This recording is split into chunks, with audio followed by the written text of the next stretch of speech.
오늘은 전 북한 외교관이신 고영한 전 국가안보전략연구원 부원장님을 모시고 최근 미국에서 개최된 북한 삐라살포 금지법과 관련된 청문회, 그리고 최근 김정은이가 당세포 비서회의에서 더욱 강고한 권한의 행군을 해야 된다, 이런 또 이야기를 했습니다. 자, 그리고 지금 북한 내부에서 또 숙청의 피바람이 몰아치고 있는 것 같습니다.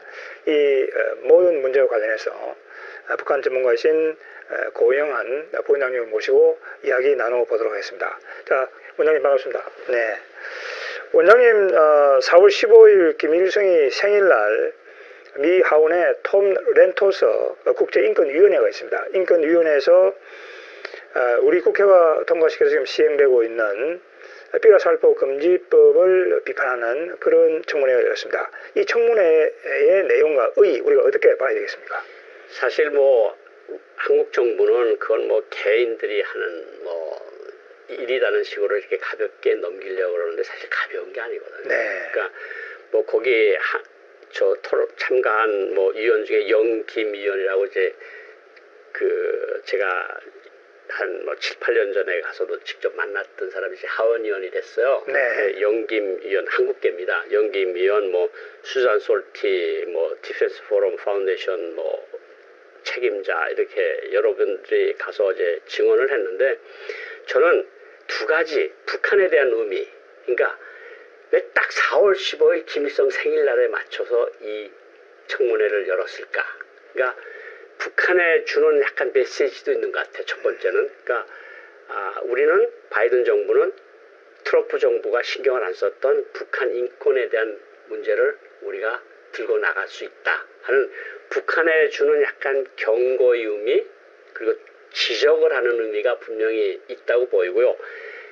두 번째는 한국 정부에 주는 의미입니다. 사실은 그 한국 정부, 이게 뭐 제가 짧게 말해서 그냥 전단금지살포법이라 전단법이라고도 그렇게 이야기를 하겠는데, 네. 뭐 북한에 뭐 전단만 뿌리는 게 아니라 뭐 USB 들어가는 거랑 이런 걸 다 금지를 시켰어요. 사실 이거는 말이 안 되는 법안을 지금 한 거거든요. 사실 뭐 저도 북한에서 살다 왔지만 가장 중요한 것은 북한 사람들의 의식을 깨우쳐서 그 사람들이 세계나 한반도나 한국이 움직이는 것을 좀 알게 하자는 의미에서의 어쩌면 방송을 하고 전단을 뿌리고 USB를 통해서 K-드라마가 들어가고 한류가 들어가는 거거든요. 네. 그걸 정부가 아니면 뭐 국회까지 나서서 법으로 금지시켰어요. 그러니까 미국에서 보면 이게 너무 어처구니 없는 일을 한국 정부가 하고 있다. 그러니까 이게 아마 제가 정확하게는 모르겠습니다만 미 국무부에 뭐 민주주의, 인권, 노동 이런 국이 있습니다. 저도 그 부서에 여러 번 갔었는데 아마 그 부서가 아마 실무적으로 많이 좀 이거 뒤에서 지원을 한 것 같은데, 이번 톰 렌토스 이 청문회를. 그러니까 여기서 나와서 이 말씀들 하시는 뭐 수잔 솔티도 그렇고 영김 하위원도 그렇고 말을 하는 걸 보면 이거는 정말 한국 정부가 잘못한 거다. 북한 사람들한테 자유와 진리를 알려주는 것이 왜 잘못된 거냐. 그러니까 첫 번째는 한국 정부에 대한 당장은 간접적인 메시지라고 봅니다. 이런 것을 하지 말았으면 좋겠다. 이건 지금 넌지시 돌려서 이야기를 하는 거거든요. 근데 만약 한국 정부가 계속 뭐 전단법에 뭐 위반하는 사람들을 뭐 처벌을 한다든가 이런 가지 실질적인 조치들을 취하면 미국은 한국 정부를 어떻게 보겠습니까? 이거는 정말 북한의 인권에 대해서 눈을 감는 정말 비인권적인 나라, 비인도주의적인 나라라고 낙인이 찍힐 수 있을 거 아닙니까?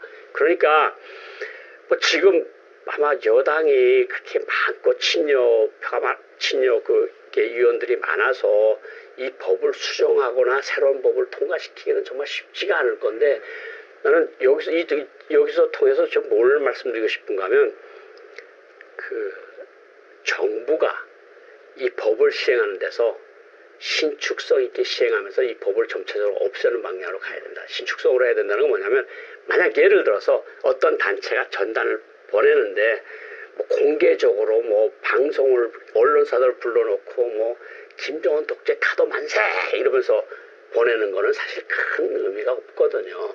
그냥 조용히 밤에 그리고 북한 사람들이 실제로 읽어보고 한국과 세계의 실상을 알 수 있도록 썼으면, 그러니까 예를 들어서 뭐 전단에다가 김정은 타도하라 이렇게 써서 전단을 보내면 그 북한 사람 누가 읽어보겠습니까? 가슴이 떨려서. 근데 뭐 거기에 뭐 6.25 전쟁에 대한 것을 설명을 하고 김일성의 항일발치단에 대한 걸 설명하고 한국 주민들의 실생활에 대한 설명을 한 거, 그런 건 읽어보거든요. 그런 정도로 한 거는 뭐 처벌을 하지 않고 이런 식으로 좀 신축성 있게 이 법을 적용을 해 나가지 않고 정말 문자 그대로 법을 시행하면서 막 전단 뿌리는 사람들 잡아 가두고 벌금 매기고 이러면 미국의 반발은 한참 더 거세질 거고 아마 직접적인 압박으로 돌아설 수도 있다. 저는 이렇게 봐야 된다고 생각을 합니다. 네.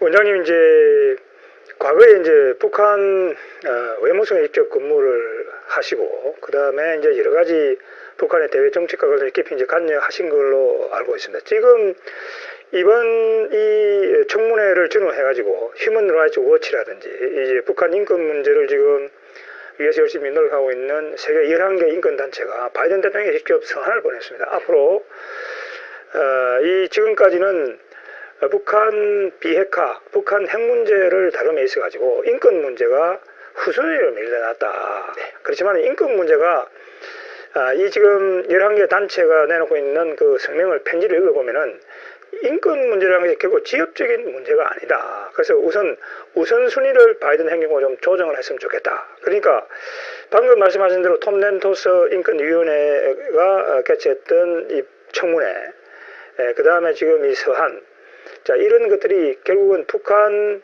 내부 여러 가지 인권 상황 개선을 위해서 외부에서 압박을 가해야 된다. 이제 이런 하나의 입장으로 보입니다. 자, 이런 인권에 대한 외부 세계 압박, 북한 김정은 정권이 느끼는 그 강도는 어떻다고 봐야 될까요? 사실 뭐 저는 바이든 행정부가 들어서기 전부터 만약 민주당이 집권을 하면 북한 인권 문제가 전면에 나설 것이다. 그래서 제가 방송에서도 수차 이야기했거든요. 네. 그럼 민주당에서는 사실 북한 인권 문제를 공화당 쪽보다 더 강하게 추진해 오는 것도 사실이고 네. 민주당 하면 거의 인권 아닙니까? 그런데 사실 북한에게 있어서 가장 뼈아픈 문제는 인권 문제입니다. 실질적으로 수용소들 사진을 위성사진을 통해서 다 찍지 않습니까? 네. 수용소들이 있는 거, 그 수용소에 수십만 명이 갇혀 있는 거, 이거는 역사적 사실이고 지금 위성을 통해서 다 보고 있는 거거든요. 그러니까 김정은 정권에게 있어서 인권 문제처럼 아픈 문제가 없습니다. 그러니까 북한을 변화를 비핵화를 시키던 개혁 개방으로 인도를 하든 간에 인권 문제는 우리가 가지고 있는 가장 중요한 외교적 지렛대입니다. 한국 정부도 그렇고 미국 정부도 그렇고 미국 정부가 자 비핵화 회담하자. 북한이 아니다. 우리는 핵군축 회담을 하겠다. 그럼 우리 인권 문제 계속 들고 나갈 수 없고 좀 그러면 북한 수용소 사진 같은 거를 다 공개하겠다. 그리고 당신들이 얼마나 북한 사람들이 인권을 그렇게 무시하고 처벌하고 처형하고 이런 역사적 사실들, 증언들, 사진들이 다 있는데 그걸 우리가 공개적으로 당신네들한테 푸싱을 하면 당신이 견딜 수 있겠느냐. 이게 외교적 지렛대거든. 그러니까 북한은 좋다 그러면 우리가 비핵화에서 진전을 보이겠으니까 인권 문제 같은 건 좀 후순위로 좀 밀어달라. 이거는 사실 기브 앤 테이크 같은 형식도 될 수 있거든요. 그러니까 저는 미국이 바이든 행정부가 그러라고 생각합니다. 비핵화, 인권 이 양대 축을 가지고 대북 정책을 밀고 나갈 것이다. 뭐 북한도 그렇게 생각을 할 겁니다. 렌토스 청문회가 4월 15일 날 열린 게 우연한 건 아니거든요. 그러니까 북한으로서는 이 공세를 어떻게 막아야 될 것인지 아마 지금 북한 외무성은 거의 잠을 못 자리라고 생각하는데 바이든 행정부가 들어서면서 거세지는 미국 정부와 미국 의회와 인권단체와 서방의 압력을 우리가 어떻게 할 거냐. 그러면 우리가 다른 문제에서 조금 양보할 것은 없겠는지 이런 것들을 종합적으로 분석하게끔 만드는 게 인권 외교거든요. 그러니까 북한 인권 자체를 개선시키는 데도 의미가 있지만 북한의 강고한 그 어떤 그 핵 보유국 입장에서 후퇴하게 만들 수 있는 그런 우리가 좋은 가치가 인권 가치라고 생각을 합니다. 네. 교수님 지금 이제 북한 인권 상황도 열악하지만은 최근에 이제 북한이 겪고 있는 이 삼중고 때문에 상당히 내부적인 주민들의 생활도 어려워지고 북한 내부 상황도 굉장히 어려워지는데 얼마 전에 이제 그 조선노동당 당 세포 비서 회의에서 그 사진을 보니까 수백 명이 그 파란 마스크를 쓰고 올라가더라고요. 그래서 그 회의에서 김정은이가 어떤 이야기를 하냐면 더욱 강고한 고난의 행군을 결심했다 이렇게 얘기를 했어요. 그러니까 우선 교수님 부원장님 이 고난의 행군이라는 용어가 언제 생겼고 지금 김정은이가 왜 갑자기 그 기청 조직의 핵심인 당세포 비서를 불러 모아놓고 이 고난의 행군을 다시 해야 된다 이렇게 이야기했을까요? 그 고난의 행군은 김일성이 94년 7월 8일 사망을 하고 네. 북한 사람들의 표현에 의하면 하늘이 너무 분해서 너무 많은 눈물을 흘려서 홍수가 왔다 그러거든요. 어쨌든 95년도에 대규모 홍수가 터집니다. 홍수가 터지는 데다가 김일성 주석이 사망을 한 데다가 동구권에서 붕괴되고 소련이 91년도에 붕괴가 되면서 북한이 동구권 무역 시장을 잃습니다. 네. 북한은 어떤 무역을 했는가 하면 북한에서 생산되는 가위나 예를 들어서 빛 같은 것을 몽골에다 팔면 몽골에서 코크스타를 주고 이런 물물 교환을 했습니다. 그러니까 북한이 절실히 필요한 식량, 피복, 원유, 코크스탄 같은 것들을 북한이 생산한 경공업품들을 사회주의 나라들의 거의 강매를 해서 제가 몽골도 가보고 러시아도 가보면 북한제 통조림이 있고 북한산 담배가 있고 북한산 가위가 있는데 안 팔려요. 왜 안 팔리냐? 당신의 가위를 만들려면 똑바로 만들라. 종이도 못 빼면서 무슨 가위라고 파느냐 우리한테. 우린 강제로 국가가 똠이니까 이걸 갖다 놓긴 했는데 안 팔린다. 북한제 물건이 좀 팔리는 거는 과일 통조림하고 담배. 그거는 좀 팔린다 그러더라고요. 그렇게 했는데 그 동구권 시장이 무너지면서 북한 물건을 팔 데가 없습니다. 북한 물건을 팔아야 원부자재가 들어와서 다시 물건을 만들 텐데 이 모든 것이 겹치면서 결국은 95년부터 99년까지 이른바 고난의 행군이 시작이 되는데 고난의 행군이라는 말을 처음에 누가 시작했는지는 아직도 명백치는 않습니다. 어쨌든 북한 노동신문들에서 90년대 후반에 조금씩 나오기 시작했는데 그걸 고난의 행군이라고 그러는데 뭐 황장엽 전 노동당 비서에 의하면 황장엽 전 노동당 비서는 군수공업 담당 비서였던 전병호 비서한테 들었는데 전병호 비서가 300만 명이 굶어 죽었다. 그렇게 이야기를 해서 자기가 300만 명이라는 걸 알게 됐다고 말씀을 직접 하셨어요.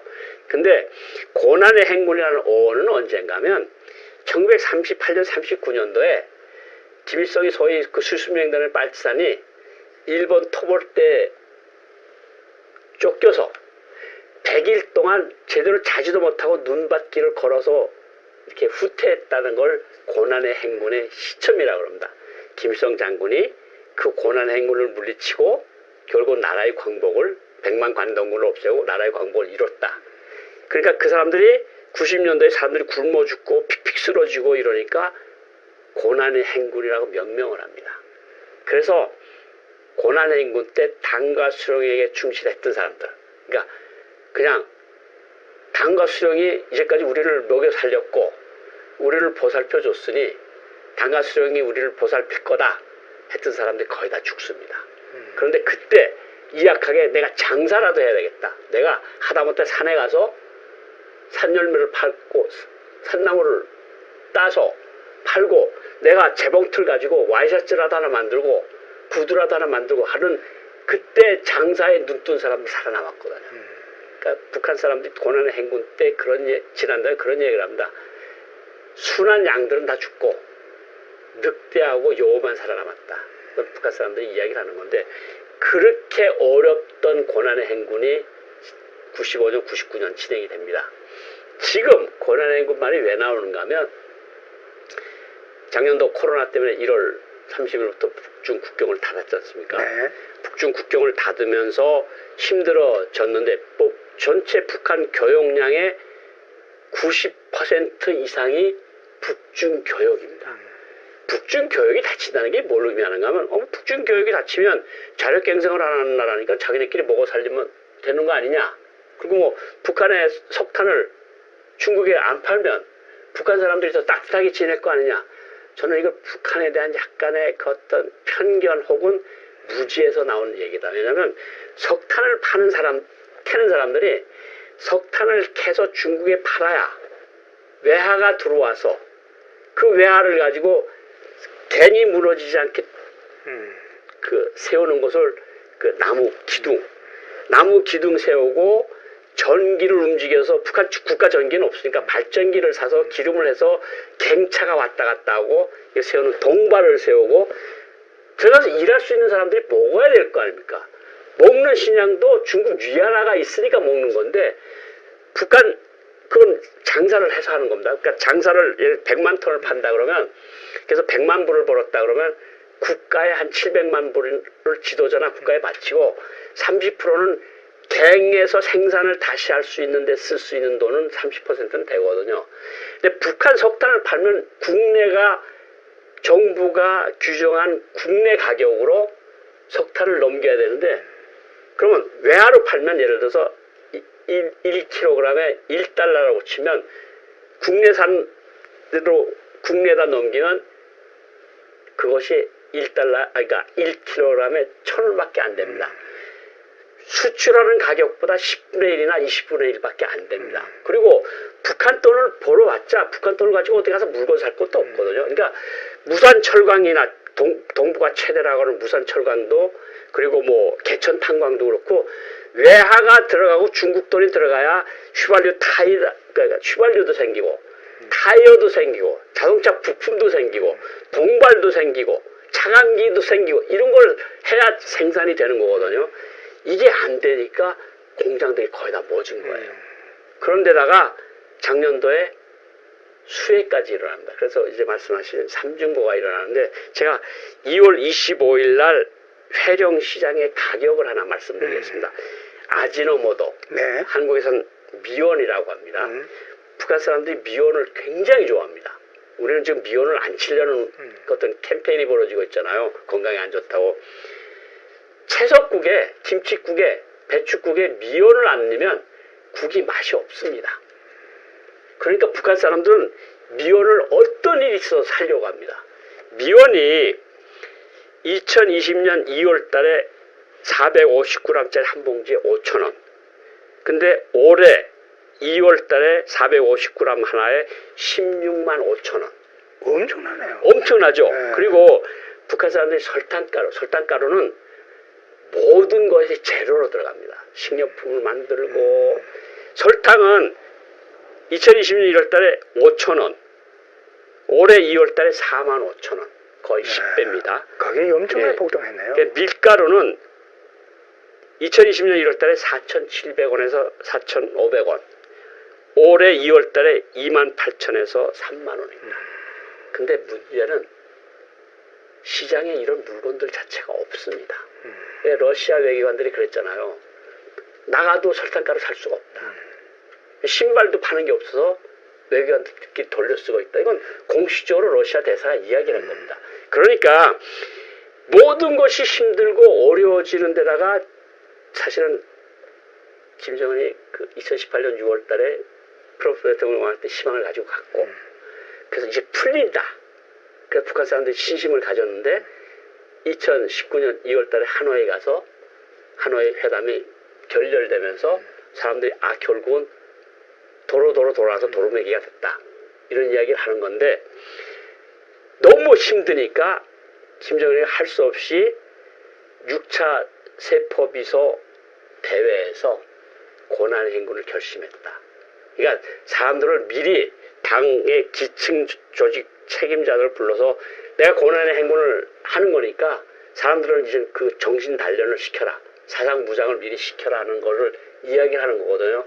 근데 반응들이 나오는 게 지금 반응들이 조금씩 세포비서 대회에서 김정은이가 한 이야기 반응들이 나오는데 이런 반응들입니다. 아니 2012년도에 김정은이가 인민들이 다시는 허리띠를 졸라매지 않고 하겠다. 북이 영화를 누리게 하겠다. 이렇게 얘기했는데 9년 만에 고난의 행군이라니 도대체 이게 무슨 소리야. 이런 것들이 민심이거든요 지금.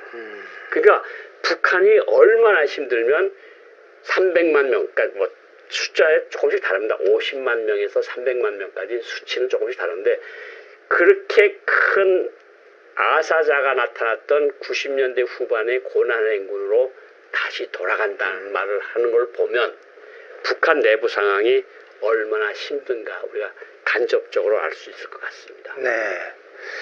이런 지금 세상읽기에서 세상읽기 아카데미를 운영하고 있습니다. 그 세상읽기 아카데미의 북한 바로 알기 특강을 이제 고영한 부원장님께서 진행을 하고 있습니다. 지금까지 10번이 진행이 되었습니다. 그래서 이 지금 북한 바로 알기 특강은 북한 내부를 알 수 있는 가장 교과서적인 그러한 주제를 고영한 부원장님께서 한 25분에서 30분 정도 강의로 그걸 아주 정리를 하고 있습니다. 여러분들께서 세상 읽기 이 유튜브에 오셔서 거기에 검색을 하시면 그걸 모두 여러분 보실 수 있습니다. 혹시 북한에 대해서 의문이 있을 경우에 북한 내부의 여러 가지 어떤 조직 구조라든지 정책이라든지 그 다음에 주체사상 이런 것들에 대해서 이해를 해야 되겠다. 그러면은 그 데이터베이스를 활용하시면 되겠습니다. 그리고 이 고영한 교수님의 북한 바로 특강은 세상읽기 연구소 홈페이지에 모두 강연록 전문이 여러분 실려 있습니다. 그것도 여러분께서 무료로 다운받아서 자유롭게 보실 수가 있습니다. 교수님 지금 말씀하시는 그 최근에 열린 조선노동당 당세포 비서회의 참 우리가 듣기로는 생경한 용어입니다. 상당히 그러니까 이 조선노동당이라고 하는 것이 유기적인 하나의 조직이다. 그러니까 세포란 말을 쓰니까 이제 그런 그 느낌도 들고 그래서 그 북한 바로 특강에서도 조선노동당에 대해서 상세하게 말씀을 하셨습니다만은 이 조선노동당의 당세포가 무엇이며 그 당세포 비서회의로 하는 게 어떤 의미를 갖는 건지 그것만 조금 간단하게 말씀을 고맙겠습니다. 그러니까 이제 제류의 조선노동당 중앙위원회, 도당위원회, 아니면 군단 당위원회, 네. 뭐 도당급 당위원회도 있고, 그 밑에 내려와서 시군당 당위원회가 있고, 그 밑에 내려오면 이당 아니면 리에다 이제 당 조직이 있는데 그 이제 초급당위원회라고 합니다. 초급당위원회가 리나 동에 조직돼 있고 외교부 같은 데도 초급당위원회가 있습니다.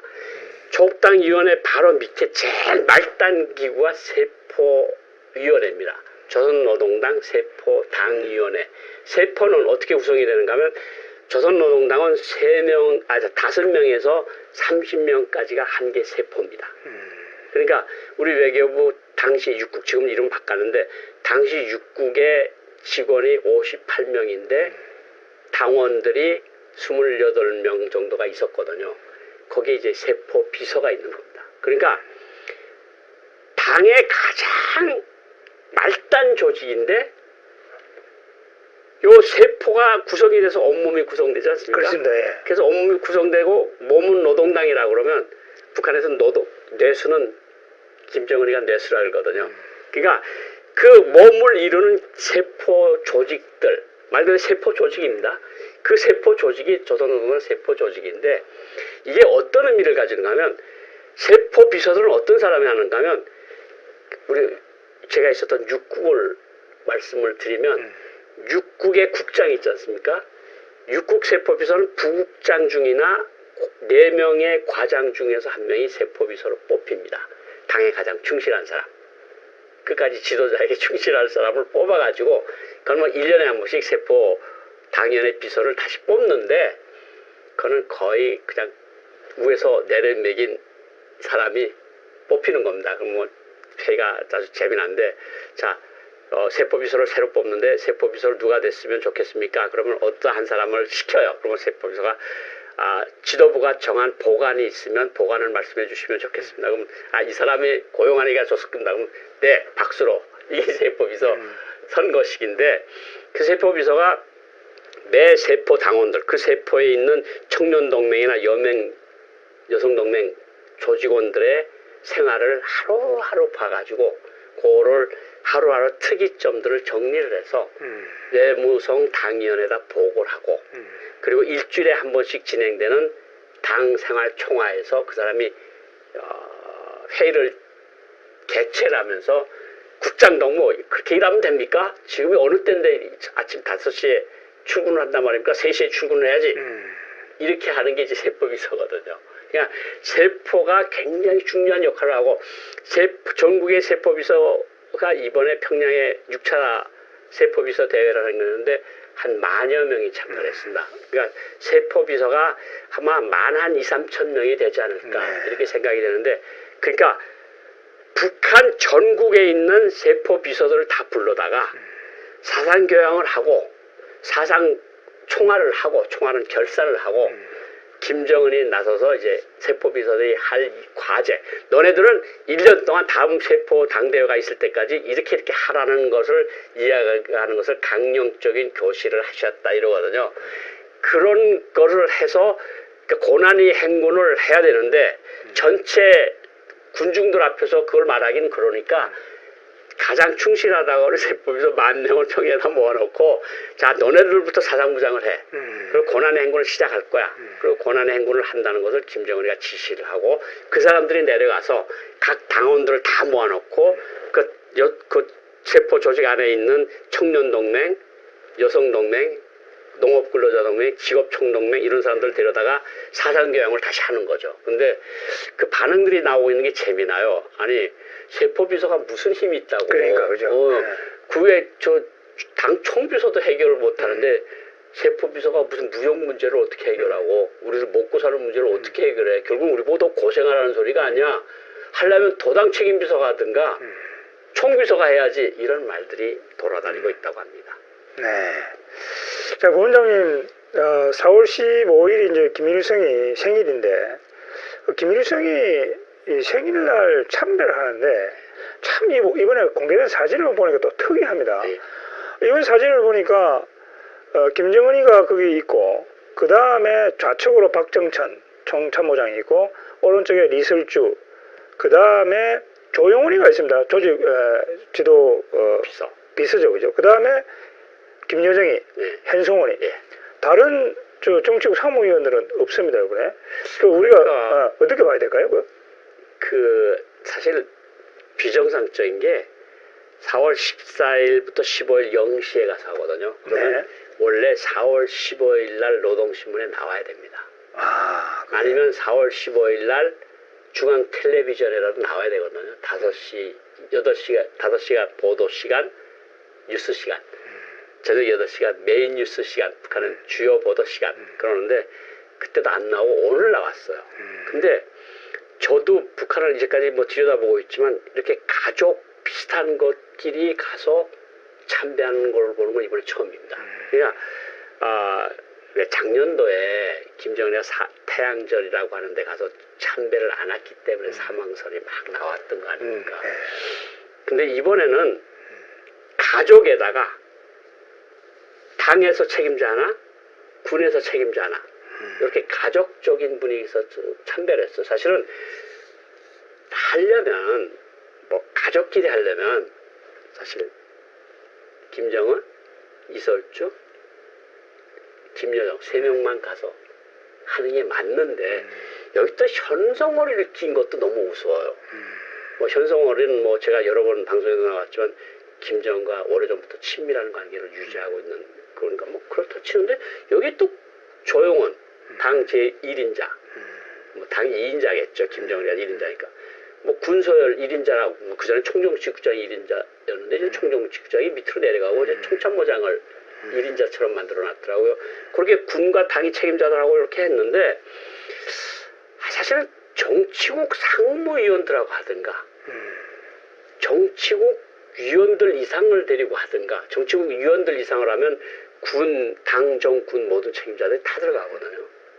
근데 그것도 아니고 가족들끼리 했는데 가족들의 또 자기하고 가깝다고 해서 현성호를 부부장을 갖다 놓고 그러다 또 조용원 조직단당 비서 놓고 박정선 군총장원장 놓은 거 보면 아 정말 특이하다.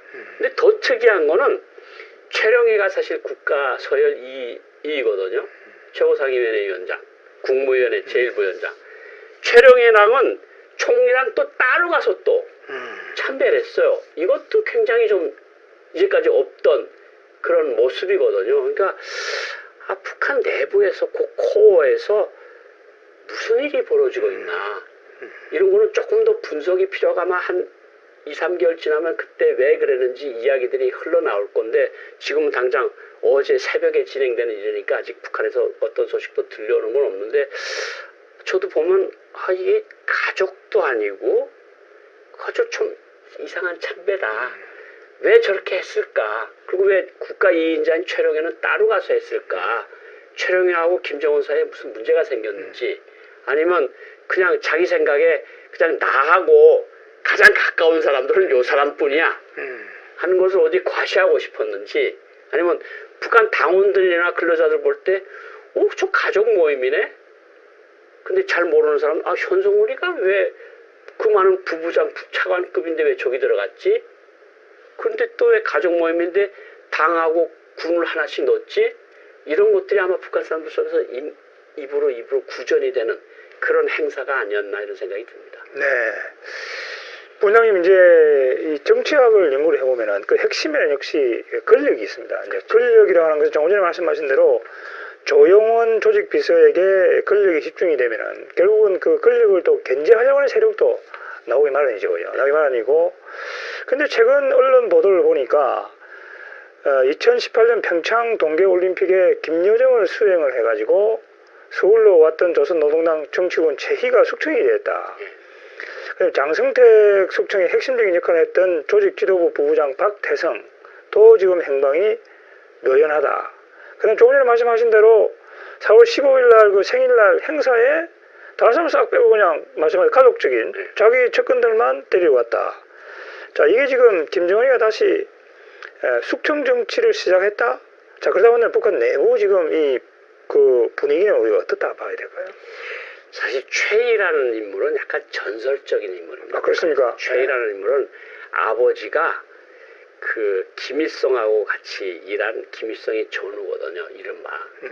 그래서 평양시 전우복고 건설, 그러니까 폭격에 의해서 모든 것이 다 없어졌다가는 평양을 잇고 세운 게 최희 아버지입니다. 최재하라고 당시 건설장을 했는데 그래서 김일성이가 그 최희 아버지에 대한 생각, 김정일이 최희 아버지에 대한 생각은 굉장히 끔찍합니다. 가장 가까운 측근이었거든. 그래서 김정은 시대에 들어와서도 어쨌든 할아버지 때 쓴 사람들 쓰는 게 이제 최령해 그리고 이번에 이제 최희 이렇게 썼는데 승승장구했죠. 왜냐하면 최희가 선전부 부부장을 하다가 선전부 제1부부장을 하다가 선전 담당 비서. 그러니까 북한에서 노동당에서 가장 중요한 인물을 뽑으라면 총비서, 그 밑에 조직 담당 비서, 지금 조금 전에 조용원이 선전 담당 비서 최희. 이게 골간 중에 골간입니다. 그런데 최희가 계속해서 몇 달째 안 나타났고 어느 언론에 의하면 숙청이 됐다. 그런데 실질적으로 사라진 걸 보면 뭔가 처벌을 받은 거는 틀림없을 겁니다. 그러니까 뭐 숙청이 됐다는 게 여러 가지 의미가 있을 수 있으니까 뭐 처형이 됐다든가 아니면 노동자로 전락을 했다든가 어디 가서 공부를 한다든가 그런데 어쨌든 숙청된 거는 사실이다. 그러니까 어쨌든 북한 매체에 몇 달 동안 나오지를 못하고 있고 뭐 세포비서 대회 같은 중요한 대회 당중간에 8차 당 대회 때도 안 나왔으니까 분명히 이 신상에 문제가 생긴 거거든요. 그러니까 자기하고 가장 가까운 정말 권력의 5번째 손가락에 들어갈 수 있다고 할 수 있었던 최희를 왜 숙청을 했을까? 그러니까 선전 방법에서 문제가 생긴 것이 아닌가. 그러니까 자기를 어떻게 그 우상화하고 선전하고 뭐 근로자들과 당원들을 뭐 고란의 행군으로 이끄는 그런 측면에서 선전사업, 프로파간다가 미흡했다고 생각했으니까 어쨌든 처벌을 했을 거 아닙니까? 그런데 두 번째 인물 박태성이라고 하는 사람, 박태성이라고 하는 사람은 왜 그 전에 장성택 국방위원회 부위원장을 처형하기 전에 삼지연, 백두산 밑에 삼지연이라는 연못가에 있는 김정은의 특각에서 네. 8명이 모여서 회의를 합니다. 그래서 삼지연 8인방에 당시 조직지도부 부부장을 하던 박태성이가 이름을 올립니다. 그때부터 박태성이 당중에는 부위원장까지 올라가는. 그래서 굉장히 잘 김정은 시대 들어와서 아주 잘 나가는 사람 중에 한 명이 꼽혔거든요. 그 사람도 없어졌어요. 그러니까 자기하고 가장 가깝고 장성택 처형의 1등 공신이라고 할 수 있는 김원홍도 이미 물러갔고 국가보위상 하던 김원홍도 뭐 처형됐다, 수용소 갔다 여러 가지 말들이 있는데 그 사람도 없어지고 그때 그것을 당 조직지도부에서 모든 것을 관할했던 박태성 당시 조직지도부 부부장도 없어지는. 그러니까 야 저게 북한에서 실제로 살아남는 사람이 누굴까? 자기 가장 그 장성택이 말만 들어도 기분 나쁘다가는 장성택 처형에 앞장서서 그 사냥개 노릇을 했던 김원홍 보위상도 없어지고 박태성 당시 조직지도부 부부장도 없어졌다. 그러면 김정은의 심사가 매우 불안정하고 매우 불안하다. 그리고 권력 내부에서 무슨 일들이 자꾸 벌어지고 있다. 근데 이거는 권력 내부에 있던 사람 아니면 권력 내부하고 가까운 데 있었던 사람이 나오지 않고서는 아직은 뭐라고 말할 수가 없을 것 같습니다. 직접적인 숙청이 트리거가 된 사건들이 있었겠네. 그거는 한 2, 3개월, 6개월 정도 있으면 우리 귀에까지 전달이 되지 않을까 이런 생각이 듭니다. 네. 부원장님 지금 말씀하시는 그 삼지연 8인방, 그 박태성이 이제 주도해가지고 김정은의 지시로 장성택 이모부죠. 이모부 숙청. 고모부입니다. 예, 고모부죠. 그죠? 죄송합니다. 고모부 그 숙청. 장성택은 왜 숙청을 당했을까요? 그때?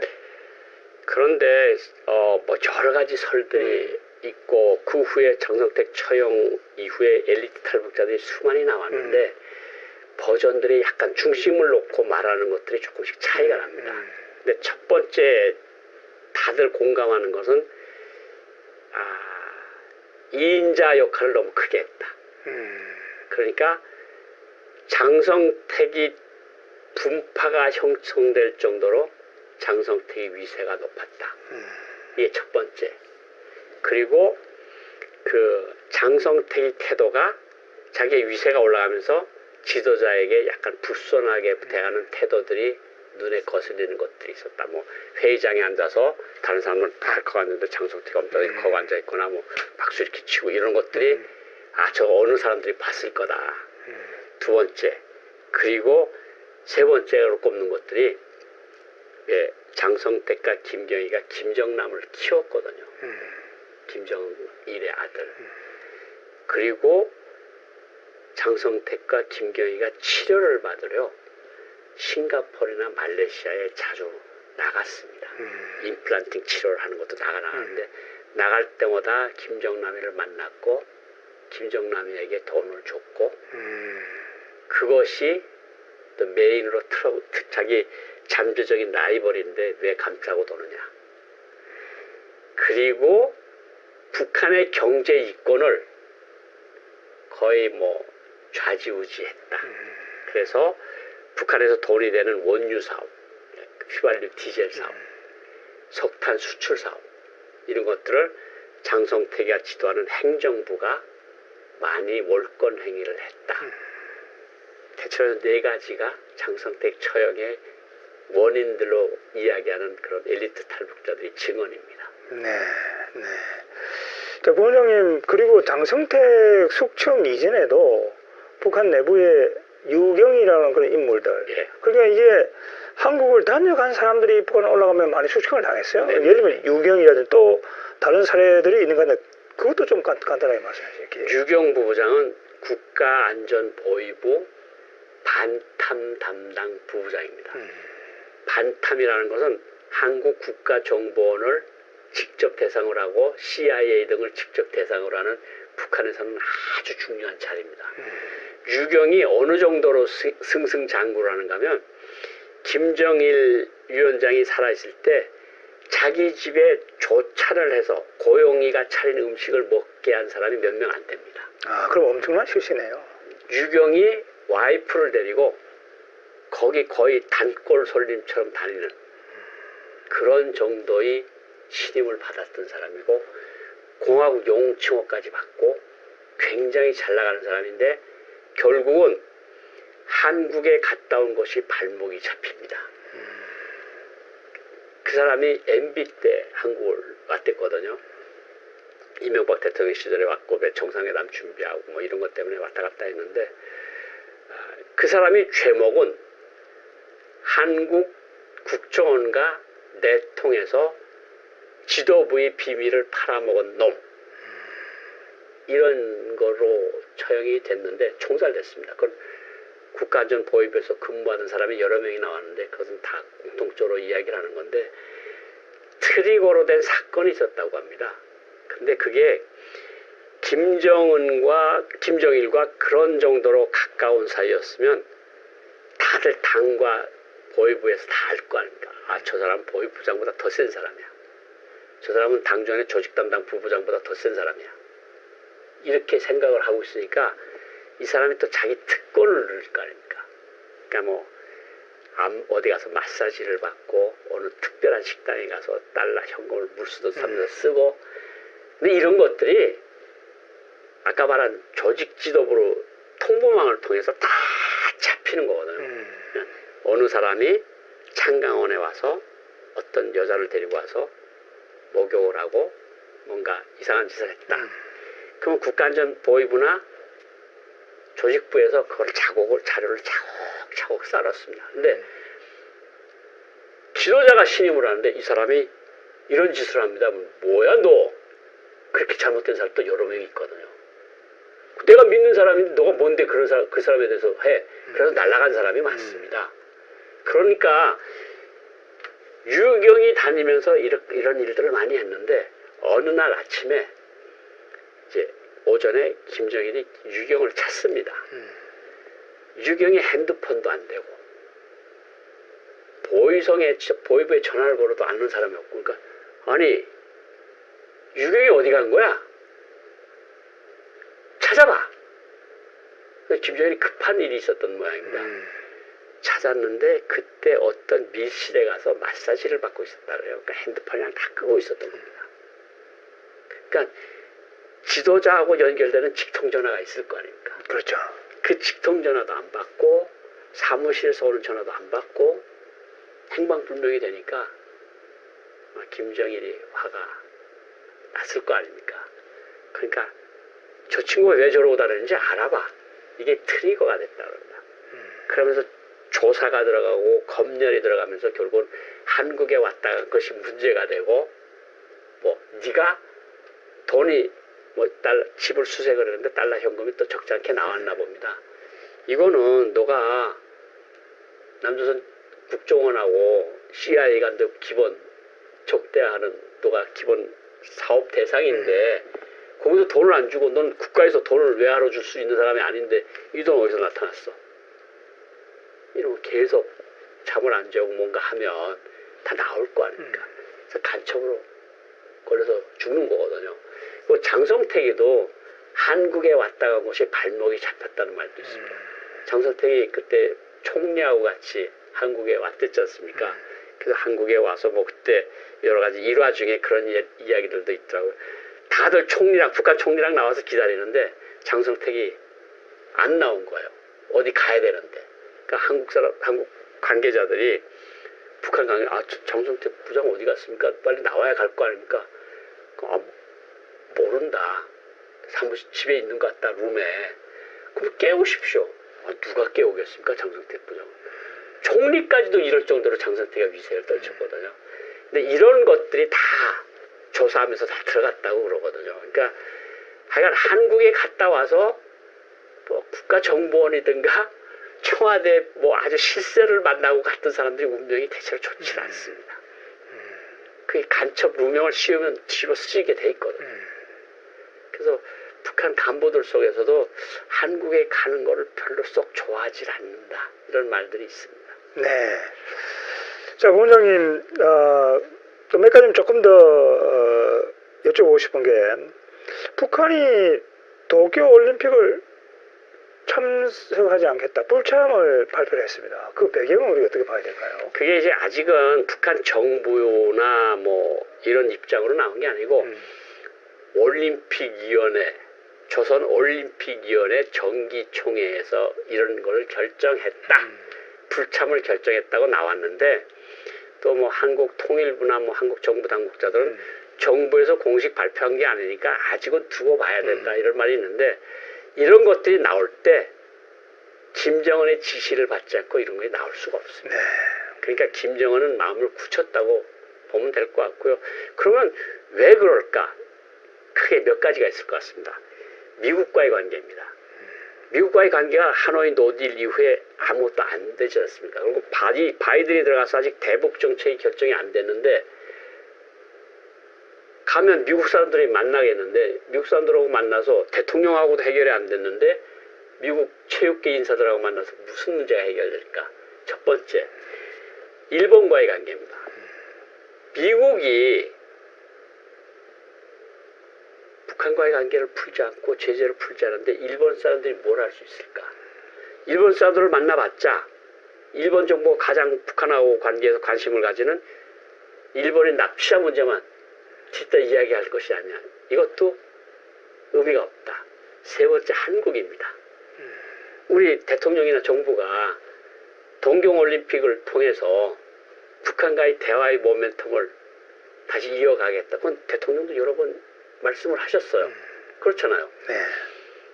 한국 도쿄에 가면 한국 정부 당국자들 뭐 거기 원 뭐 체육부 관계자들뿐만 아니라 뭐 북한 대표단에 가면 뭐 또 여기 정부 청와대에서도 갈 거고 뭐 해당 부서에서도 갈 거 아닙니까? 아니 우리는 마음을 접었다는데 왜 자꾸 우리를 귀찮게 하는 거야? 우리를 귀찮게 하기 싫으면 미국과의 관계 빨리 어떻게 해서 우리 보고 우리 제안대로 받아들이게 해. 그러니까 도쿄올림픽에 가봤자 1번 미국, 2번 일본, 3번 한국과의 관계가 다 해결이 안 될 건데 거기다가 이제 북한이 명문으로 삼은 게 우리 선수단의 건강이 위태롭다. 이건 그렇게 했는데 겁은 날 겁니다. 왜냐하면 선수단에 오면 한두 명 오겠습니까? 그리고 따라오는 사람들 그리고 북한에서 대열 관리라고 하는 보위성도 또 수십 명이 올 거고 그러면 200~300명이 올 텐데 그 사람들이 와서 코로나 도쿄 사람들하고 일본 사람 만났다 코로나 걸려가지고 들어오면 그 간부들도 있을 테고 그런데 여기 퍼뜨리면 어떡하냐 이런 우려도 실질적으로 존재했을 거다. 그런데 그것보다는 미국, 일본, 한국과의 관계 때문에 불참을 선정했다. 저는 그렇게 생각을 합니다. 네. 자, 여러분 오늘은 고영환 전 국가안보조약연구원 부원장님을 모시고 4월 15일 날 워싱턴 그 하원에서 있었던 북한 인권 청문회 그리고 삐라 살포 건집과 관련된 청문회에 대해서 이야기를 나눠봤습니다. 그리고 최근에 김정은이가 조선노동당 당세포비서에서 고난에 행군을 다시 해야 된다라고 하는 선언을 했는데 그 의미도 짚어봤고 또 최근 북한 내부에서 벌어지고 있는 대대적인 고위 권력층들의 숙청 그것이 갖는 의미 그리고 김정은이가 왜 도쿄올림픽 불참을 결정했는지 이런 다양한 주제와 관련해서 이야기를 나누었습니다. 자, 부원장님 오늘 바쁘신 나와주셔서 감사합니다. 네. 감사합니다. 자, 여러분 오늘은 여기까지 하도록 하겠습니다. 감사합니다.